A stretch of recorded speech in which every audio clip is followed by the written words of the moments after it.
E agora vamos ver a história do álbum Ball Breaker do AC/DC e sua turnê mundial.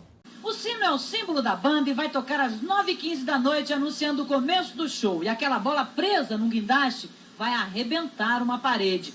É tanto efeito no palco que a produção, além das instalações elétricas aqui da pedreira, precisou de mais 3 geradores de energia que estão nesses caminhões. Tudo isso só faz aumentar a curiosidade sobre a banda, mas pelo que se sabe, eles gostam mesmo de fazer mistério. A música Burning Alive desse álbum foi inspirado nos eventos do Cerco de Waco, Texas, que ocorreu entre 28 de fevereiro e 19 de abril de 1993. Esse evento teve um grande impacto na história dos Estados Unidos. A letra aborda os acontecimentos do cerco e retrata uma atmosfera tensa e violenta. O single Big Gun foi lançado em 24 de maio de 1993, juntamente com seu clipe, que conta com a participação de Arnold Schwarzenegger. E, como curiosidade, o baixista do System of a Down, Chavo Odadjian, também aparece no vídeo, ainda jovem na época. Em agosto de 1994, a banda convidou Phil Hood para retornar, o que acabou decepcionando Chris Slade, que havia estado gravando demos com o grupo em Londres. Os irmãos Young solicitaram a saída de Slade, pois acreditavam que o estilo de bateria de Phil se encaixava melhor com a sonoridade da banda. As gravações do álbum ocorreram entre 1994 e 1995 e duraram cerca de 5 meses. Inicialmente eles estavam no Records Plant Studios em Nova York. Porém, a banda não ficou satisfeita com o som e optou por se mudar para o Ocean Way Studios em Los Angeles. Houve uma dinâmica estranha entre a banda e o produtor, Rick Rubin, durante as gravações deste álbum, apesar de Rubin já ter trabalhado com o AC/DC no single Big Gun. Segundo rumores, Rubin exigiu várias retomadas para algumas músicas e se ausentava frequentemente do estúdio. Malcolm Young comentou sobre a experiência. Trabalhar com ele foi um erro. Uma curiosidade é que a Marvel Comics ajudou na arte da capa de Ball Breaker. O primeiro single do álbum, Hard As a Rock, foi originalmente gravado durante as sessões de Who Man Who. O videoclipe da música foi dirigido por David Mallet e gravado nos Bray Studios em Windsor, Berkshire.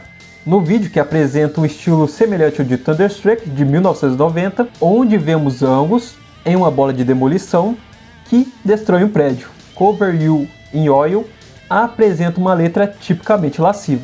The Furor e Hail Caesar também mostram a banda fazendo uma incursão atípica na crítica social.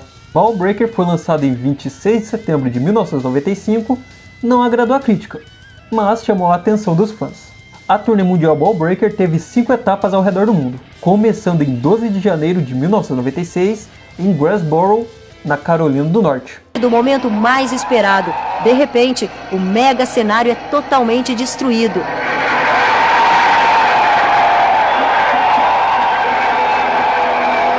Logo entram as feras do rock pesado, detonando os instrumentos. O público vibrou.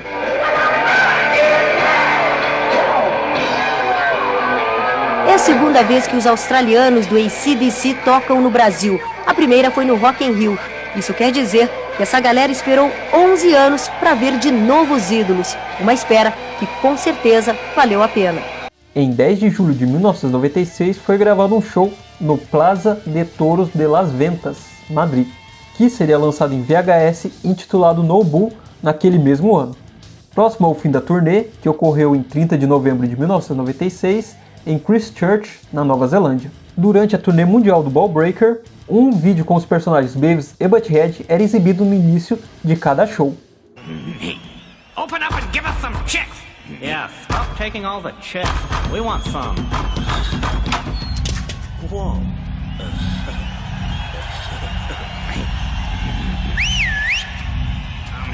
I think he's gonna get us a chick, butthead.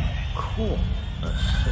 Que era marcado pela queda de uma grande bola de destruição de uma grua de 38 pés que destruía parte do palco e formava uma lacuna pela qual a banda emergia para abrir o show com Back in Black. O sistema de som da turnê tinha uma potência impressionante de mais de 50.000 watts. E, para finalizar cada apresentação, a música For Those About to Rock era acompanhada por 6 canhões funcionais.